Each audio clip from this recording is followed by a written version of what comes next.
लग्नाचे दागिने म्हणजे श्रीमंत पेशवाई दागिने, नाशिकचे सुप्रसिद्ध सराफ मयूर अलंकार सराफ। ताज्या बातम्यांसाठी नाशिक न्यूजच्या YouTube चॅनलला सबस्क्राईब करा आणि बेल आयकॉनला प्रेस करा।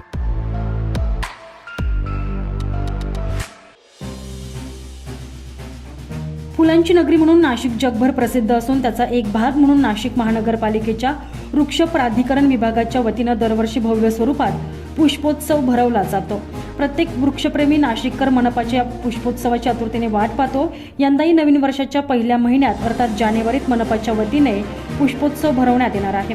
त्याची तयारी आतापासूनच सुरू झाली असून अर्थसंकल्पात 50 लाख रुपयांची तरतूद आहे। यंदाचा पुष्पोत्सव 2025 चे आयोजन मनपा मुख्यालय राजीव गांधी भवनाच्या प्रांगणासह 3 मजल्यांवर करण्यात येणार आहे। मागच्या वर्षी फेब्रुवारी महिन्यात पुष्पोत्सवाचं आयोजन करण्यात आलेलं होतं, त्यावेळी 27 लाखांमध्ये पुष्प महोत्सव झाला होता। यासाठी उद्यान अधीक्षक विवेक भदाणे यांनी विशेष परिश्रम घेतले होते। मात्र यंदा अधिक व्यापक स्वरूपात पुष्पोत्सवाचं आयोजन करण्याचा विचार मनपाकडून केला जातोय। त्याचप्रमाणे संपूर्ण पुष्पोत्सवाच्या काळात दररोज मराठी सिनेमा आणि मालिकांचे कलाकारांना आमंत्रित करून नाशिककरांना एक वेगळ्या स्वरूपाची मेजवानी देण्याचा प्रयत्न होतोय।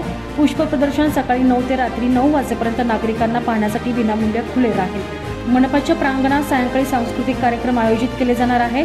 तर पुष्पोत्सवात विविध प्रकारची गुलाब पुष्पे, हंगामी फुले, पुष्परचना, मिनिएचर गार्डन, बोन्साय, कॅक्टस, फळे, भाजीपाला आदींचे स्पर्धात्मक प्रदर्शन देखील ठेवण्यात येणार आहे।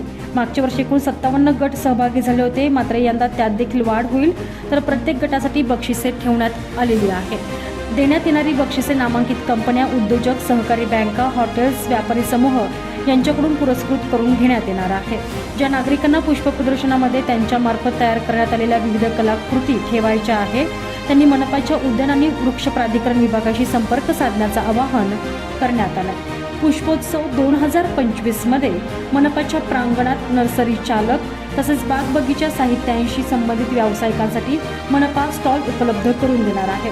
स्टॉलच्या बुकिंगसाठी संपर्क करण्याचे आवाहन देखील मनपाच्या उद्यान अधीक्षकांनी केलेले आहे। संजय परमार, नाशिक न्यूज, नाशिक।